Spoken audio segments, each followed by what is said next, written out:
TeXworks audit and compliance cloud में आपका स्वागत है। इस वीडियो में हम सीखेंगे कि इस सॉफ्टवेयर का उपयोग कैसे किया जाता है और डेटा कैप्चर तथा उसके उपयोग से जुड़े सिद्धांतों को समझेंगे। हमें उम्मीद है कि यह वीडियो आपको सिस्टम को स्वयं उपयोग करने में सहायक होगा।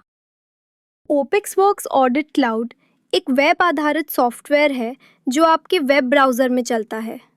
शुरू करने के लिए गूगल क्रोम या माइक्रोसॉफ्ट एज जैसे किसी भी वेब ब्राउज़र को खोलें। गूगल क्रोम उपयोग करने की सलाह दी जाती है।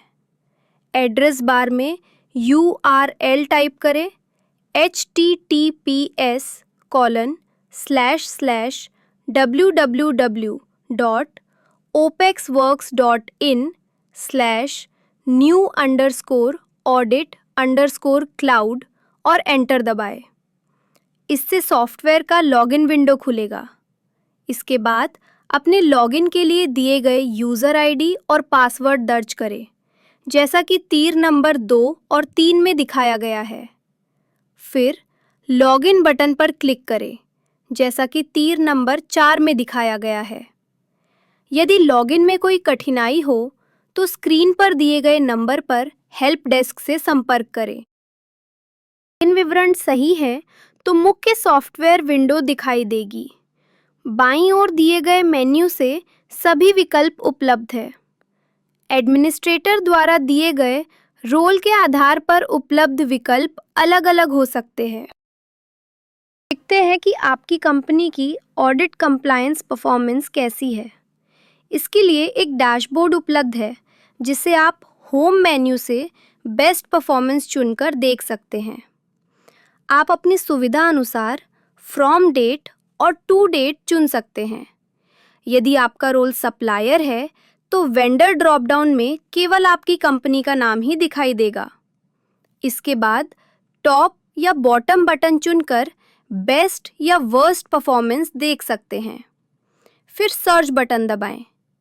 ग्राफ में टॉप 3 इंटरनल और एक्सटर्नल ऑडिट्स प्रदर्शित होंगे कि कस्टमर द्वारा साझा की गई गाइडलाइंस कैसे देखें, डाउनलोड करें और प्रिंट करें। गाइडलाइंस मेन्यू विकल्प पर क्लिक करें, जैसा कि तीर नंबर 1 द्वारा दिखाया गया है।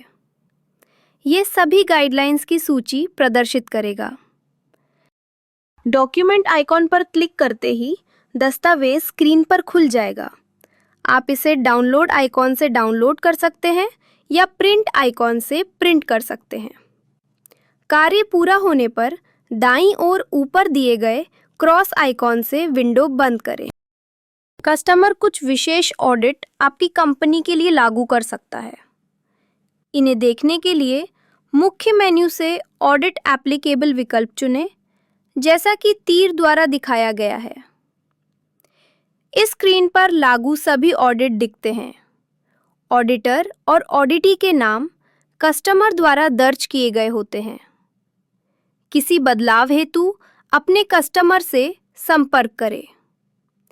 इस स्क्रीन पर 2 विकल्प उपलब्ध है: ऑडिट प्लान देना, मेल रिसिपिएंट्स देना। ये दोनों विकल्प अगले स्लाइड्स में समझाए गए हैं। ऑडिट प्लान और मेल रिसिपिएंट्स भरने के लिए पहले एक लागू ऑडिट चुनना होगा, क्योंकि हर ऑडिट के लिए प्लान और अलर्ट्स रिसिपिएंट्स अलग-अलग हो सकते हैं। ऑडिट चुनने के लिए बाएं तरफ दिए गए डबल एरो आइकन पर क्लिक करें, जैसा कि तीर द्वारा दिखाया गया है। चयनित पंक्ति पीली कलर में हाईलाइट हो जाएगी। सबसे पहले लागू ऑडिट के लिए ऑडिट प्लान साझा करें। यह आवश्यक है क्योंकि केवल प्लान्ड ऑडिट ही किए जा सकते हैं।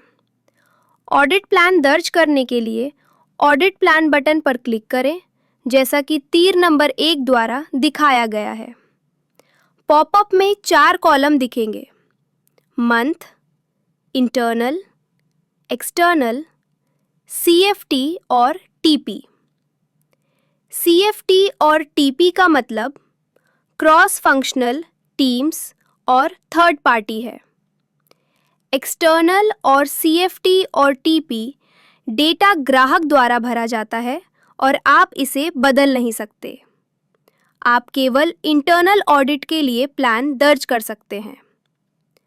इंटरनल कॉलम में ड्रॉप डाउन से यस या नो चुनें, जैसा कि तीर द्वारा दिखाया गया है।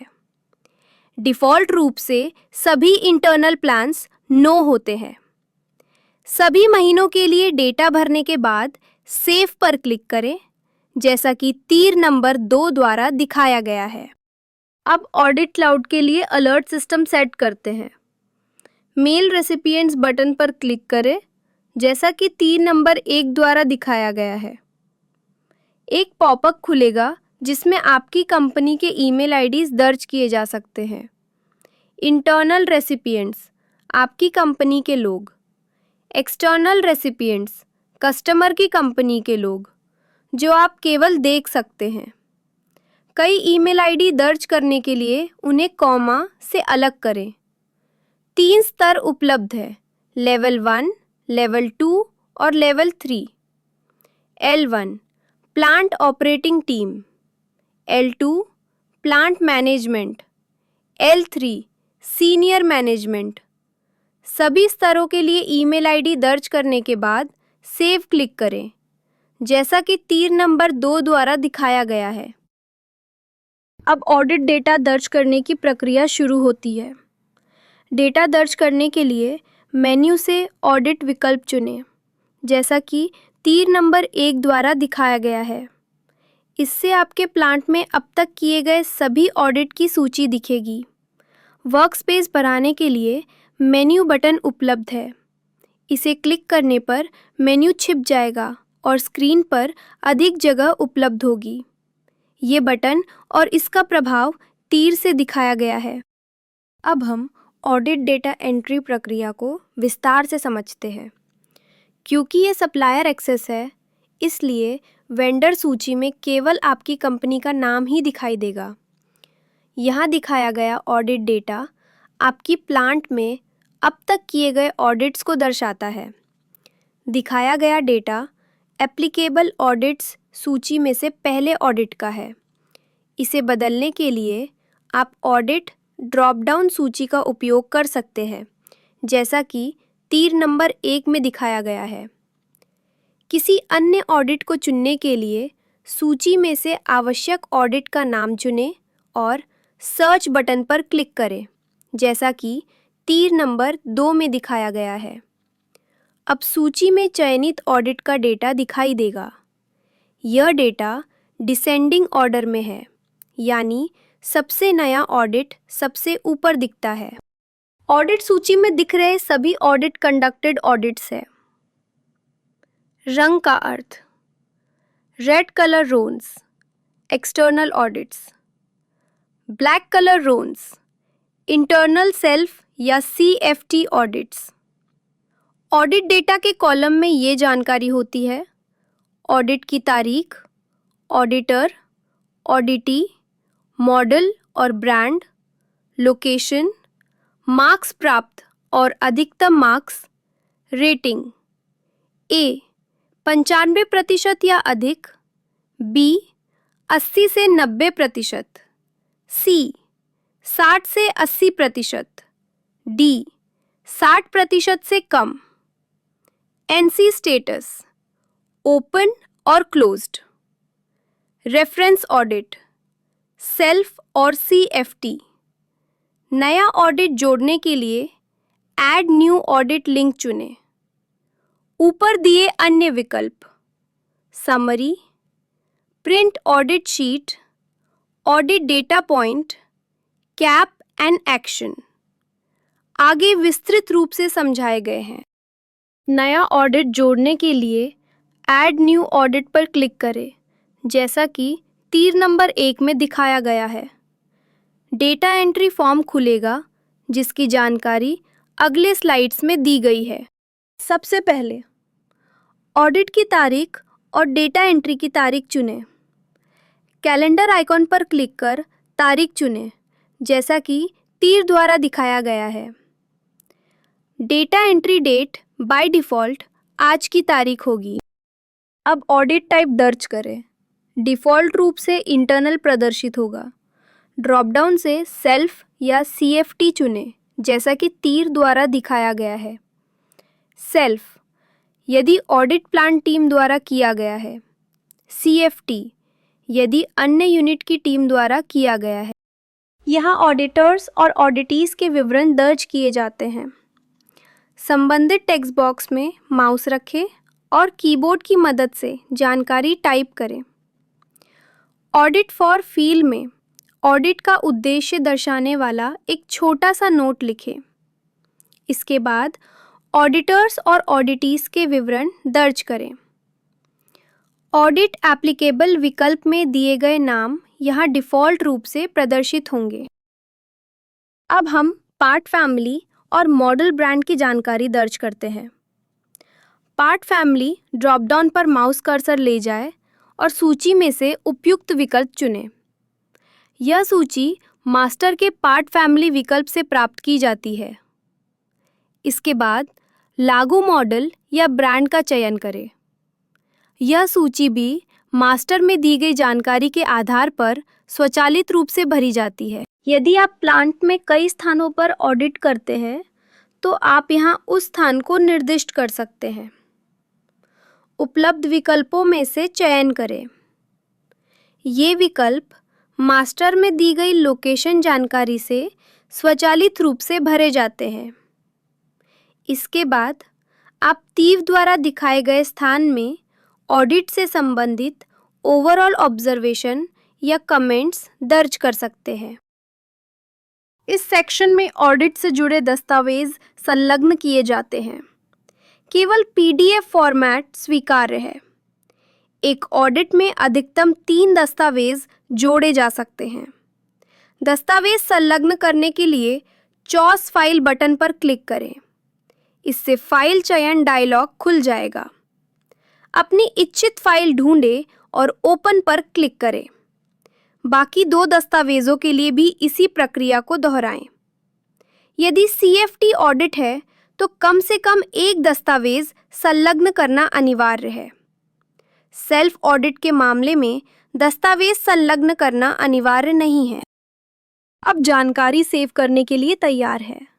डेटा जांचें और सही होने पर सेव पर क्लिक करें। सेव करने के बाद नया ऑडिट सूची में दिखाई देगा। नया ऑडिट सेव करने के बाद अगला चरण चेक शीट में सभी ऑडिट पॉइंट्स की जानकारी दर्ज करना है। सबसे पहले पंक्ति की शुरुआत में दिए गए डबल एरो आइकन पर क्लिक करके आवश्यक ऑडिट का चयन करें, जैसा कि तीर द्वारा दिखाया गया है। चयनित पंक्ति पीले रंग में हाईलाइट हो जाएगी। इसके बाद ऑडिट डेटा पॉइंट्स बटन पर क्लिक करें, जैसा कि तीर द्वारा दिखाया गया है। यह चयनित ऑडिट के सभी चेक पॉइंट्स की सूची दिखाने वाली एक विंडो खोल देगा। इस जानकारी को कैसे दर्ज करना है, इसके विवरण अगले स्लाइड्स में दिए गए हैं। हर ऑडिट चेकशीट में ऑडिट पॉइंट्स को ग्रुप्स में व्यवस्थित किया जाता है। इससे चेकशीट और डेटा एंट्री को सुव्यवस्थित करने में मदद मिलती है।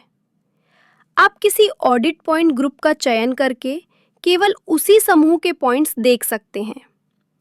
तीर द्वारा दिखाए गए ड्रॉप डाउन सूची का उपयोग करें, आवश्यक ग्रुप चुनें और सर्च बटन पर क्लिक करें।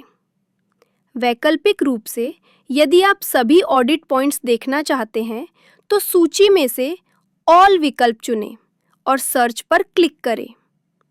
हर ऑडिट पॉइंट में निम्नलिखित बुनियादी जानकारी होती है। पॉइंट आईडी, मास्टर टेम्पलेट में प्रत्येक ऑडिट पॉइंट को दी गई एक पहचान। Point description, audit checkpoint का विवरण। डिफ़ॉल्ट वैल्यू, ऑडिट पॉइंट का डिज़ायर्ड वैल्यू जिसे मास्टर टेम्पलेट में सेट किया जाता है। क्रिटिकल, यह दर्शाने वाला एक फ्लैग कि पॉइंट क्रिटिकल है या नॉर्मल। मैक्सिमम मार्क्स, इस पॉइंट को दिए गए अधिकतम अंक जो मास्टर टेम्पलेट में निर्धारित किए जाते हैं। अगला चरण है NC, नॉन कन्फॉर्मिटी के प्रकार को निर्दिष्ट करना। NC टाइप विकल्प तीर द्वारा दिखाए गए स्थान पर उपलब्ध है। यहाँ 3 विकल्प होते हैं: मेजर, माइनर इम्प्रूवमेंट, आवश्यक विकल्प का चयन करें। एविडेंस रिक्वायर्ड, यदि ऑडिटर को लगता है कि एनसी रेजोल्यूशन का प्रमाण आवश्यक है तो इस फ्लैग को चेक करें। कभी कभी कोई ऑडिट पॉइंट एप्लीकेबल नहीं होता है, इसके लिए एक एप्लीकेबल फ्लैग दिया गया है। इस फ्लैग का उपयोग करके ऑडिटर उस पॉइंट को नॉट एप्लीकेबल के रूप में चिन्हित कर सकता है। जैसा कि पहले चर्चा की गई थी, किसी ऑडिट पॉइंट के मैक्सिमम मार्क्स मास्टर टेम्पलेट से लिए जाते हैं। यहाँ ऑडिटर असेसमेंट के आधार पर उस ऑडिट पॉइंट की स्थिति को देखते हुए मार्क्स प्राप्त दर्ज करता है। इसके बाद एनसी को बंद करने के लिए आवश्यक सुधार से संबंधित जानकारी दर्ज करें। आपको ऑडिट ऑब्जर्वेशन, एक्शन रिक्वायर्ड और रिस्पॉन्सिबिलिटी में जानकारी प्रदान करनी होगी। संबंधित कॉलम में माउस कर्सर रखें और आवश्यक जानकारी दर्ज करें। ऑडिट ऑब्जर्वेशन, ऑडिट पॉइंट की वर्तमान स्थिति पर ऑडिटर की टिप्पणी या राय। एक्शन रिक्वायर्ड, एनसी को बंद करने के लिए आवश्यक सुझाई गई कार्रवाई। रिस्पॉन्सिबिलिटी, वह व्यक्ति जिसका नाम दर्ज किया जाएगा जो इस कार्रवाई को पूरा करने के लिए जिम्मेदार है। अगला चरण है एनसी के समाधान की समय सीमा निर्धारित करना। इसके लिए टारगेट डेट चुनें।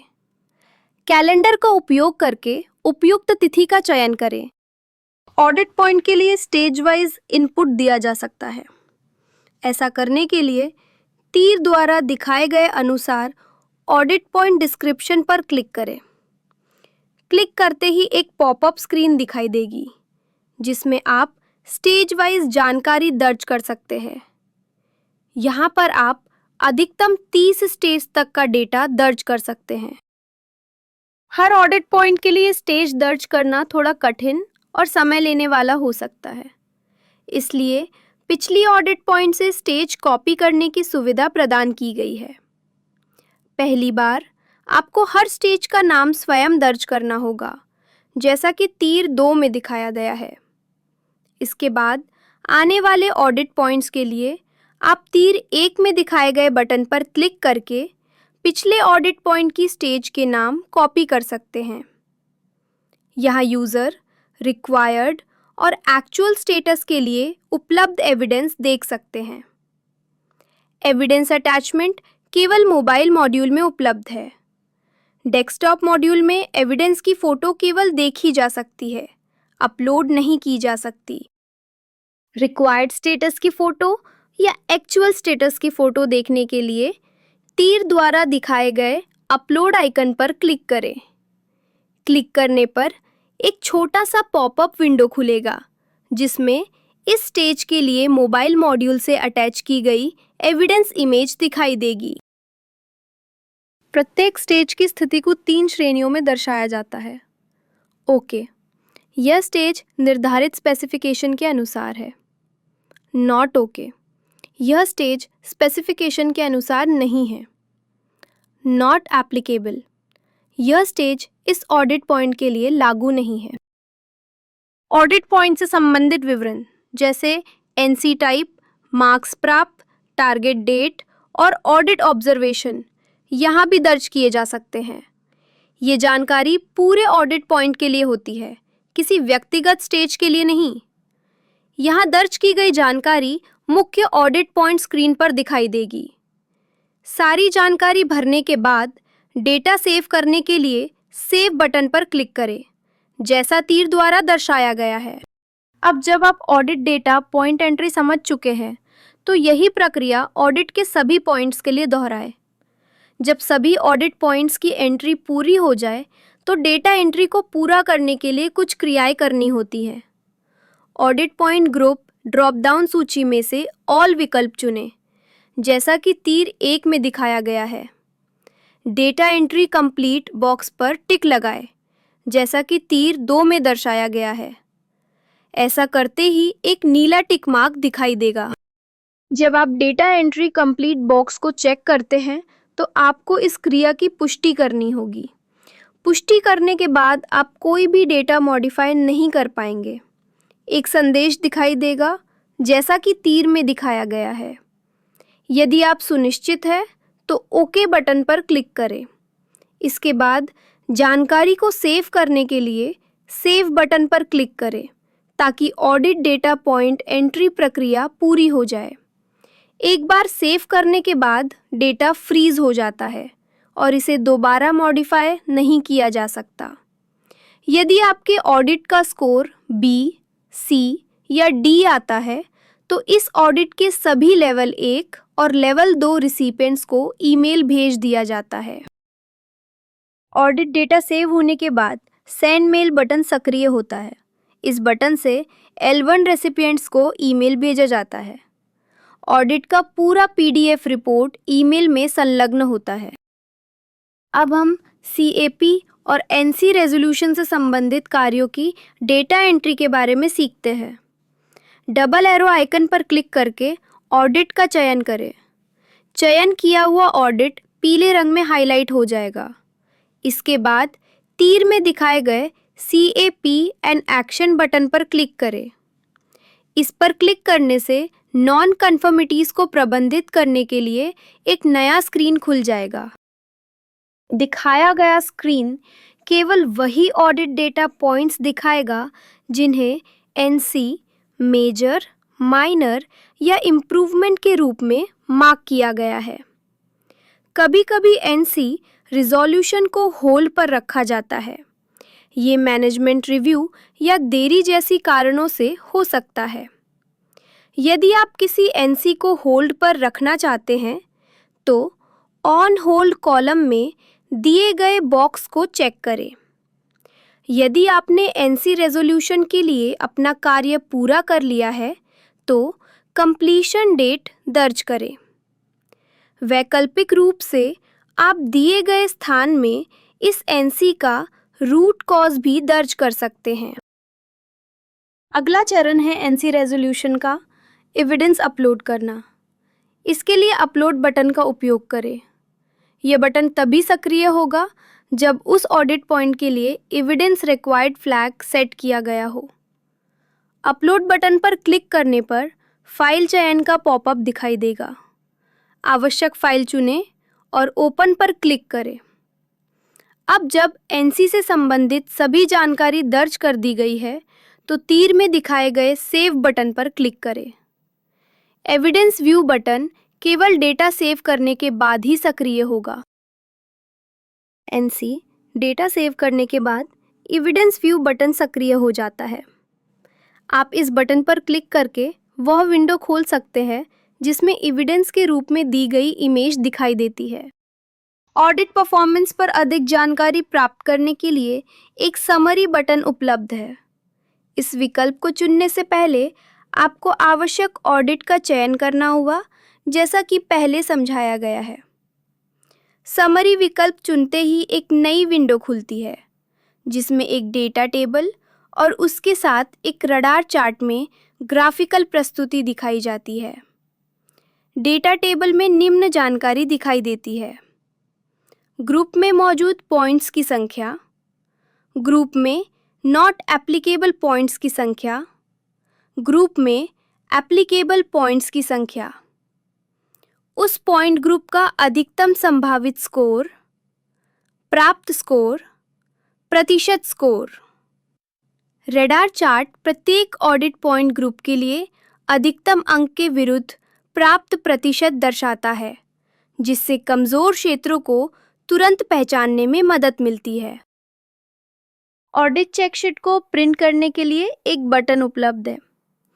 ऑडिट का चयन करें और प्रिंट ऑडिट शीट बटन पर क्लिक करें। इससे ऑडिट चेकशीट की सभी जानकारी PDF फॉर्मेट में प्रदर्शित होगी। आप चाहें तो इस PDF को डाउनलोड या प्रिंट कर सकते हैं। इसके साथ हमारी ऑडिट डेटा एंट्री पर चर्चा पूरी होती है। रिपोर्ट्स, डैशबोर्ड्स और ग्राफ्स जैसी सुविधाओं पर एक अलग प्रशिक्षण वीडियो में विस्तार से बताया जाएगा।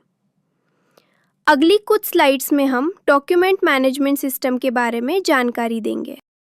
डॉक्यूमेंट मैनेजमेंट सिस्टम निर्धारित फ्रीक्वेंसी पर आवश्यक दस्तावेज़ों को PDF फॉर्मेट में अपलोड करने की सुविधा प्रदान करता है। दस्तावेज़ों की एप्लीकेबिलिटी और उनका अपलोडिंग शेड्यूल आपके कस्टमर द्वारा मास्टर ऑप्शंस में पहले से निर्धारित किया जाता है। अब समझते हैं कि जब कोई दस्तावेज़ ड्यू हो तब उसे कैसे अपलोड किया जाए। 1. मुख्य मेनू में से डॉक्यूमेंट्स चुनें और उसके सब मेनू से अपलोड डॉक्यूमेंट चुनें, जैसा कि तीर 1 में दिखाया गया है। 2. अगला चरण है मॉडल, वेरिएंट, पार्ट चुनना, जिसके लिए दस्तावेज़ अपलोड किया जा रहा है, जैसा कि तीर 2 में दिखाया गया है। 3. फिर सूची में से अपलोड किया जाने वाला एप्लीकेबल डॉक्यूमेंट चुनें, जैसा कि तीर 3 में दिखाया गया है, और सर्च बटन पर क्लिक करें। इसके बाद चुने गए दस्तावेज़ प्रकार के अब तक अपलोड किए गए दस्तावेज़ों की सूची दिखाई जाएगी। इस डेटा में निम्न कॉलम शामिल है: अपलोडिंग डेट, जिस दिन दस्तावेज़ अपलोड किया गया, uploaded document name, additional information अगली स्लाइड में समझाया गया है, अपलोडिंग फ्रीक्वेंसी, कितने दिनों बाद यह दस्तावेज़ दोबारा ड्यू होगा। अंतिम कॉलम में प्रत्येक अपलोड किए गए दस्तावेज़ के लिए एक डॉक्यूमेंट आइकॉन दिया गया है। अब दस्तावेज़ अपलोड करने की प्रक्रिया को समझते हैं। तीर 1 में दिखाए गए न्यू डॉक्यूमेंट अपलोड लिंक पर क्लिक करें। इसके बाद स्क्रीन पर एक फॉर्म दिखाई देगा जिसमें आपको निम्न जानकारी भरनी होगी। अपलोडिंग डेट, यह तारीख आज की होगी, लेकिन आप चाहे तो कैलेंडर का उपयोग करके इसे बदल सकते हैं। एडिशनल इन्फॉर्मेशन, यह जानकारी प्रत्येक दस्तावेज़ प्रकार के लिए मास्टर में निर्धारित होती है। आमतौर पर यह कस्टमर द्वारा तय की जाती है। आपको केवल संबंधित विकल्प रेडियो बटन चुनना होता है, जैसे डेविएशन टेकन, यस या नो। अपलोड डॉक्यूमेंट, अब आपको PDF फॉर्मेट में दस्तावेज़ अपलोड करना होगा। अपलोड पर क्लिक करने से फाइल चयन विंडो खुलेगी। आवश्यक PDF चुनें और अपलोड करें। अंत में सारी जानकारी भरने के बाद सेव बटन पर क्लिक करें, जैसा कि तीर 3 में दिखाया गया है। किसी अपलोड किए गए दस्तावेज़ को देखने के लिए प्रत्येक दस्तावेज़ की पंक्ति में अंतिम कॉलम में दिए गए डॉक्यूमेंट आइकन पर क्लिक करें। अपलोड किया गया दस्तावेज़ स्क्रीन पर दिखाई देगा। आप चाहें तो उपलब्ध विकल्पों का उपयोग करके उसे डाउनलोड या प्रिंट भी कर सकते हैं। इस प्रकार हमारा ऑडिट और डॉक्यूमेंट मैनेजमेंट पर आधारित प्रशिक्षण वीडियो समाप्त होता है। हमें उम्मीद है कि इससे आपको सिस्टम के संचालन को समझने में मदद मिली होगी। यदि आपको अभी भी किसी सहायता या मदद की आवश्यकता हो तो कृपया हमारे हेल्प डेस्क से 744-744-4640 पर संपर्क करें। यदि आपकी समस्या हल नहीं होती है तो आप इसे हेड कस्टमर सक्सेस को 8380069537 पर एस्केलेट कर सकते हैं। वैकल्पिक रूप से आप हमें support@opexworks.com पर ईमेल भी कर सकते हैं। आपके समय के लिए धन्यवाद।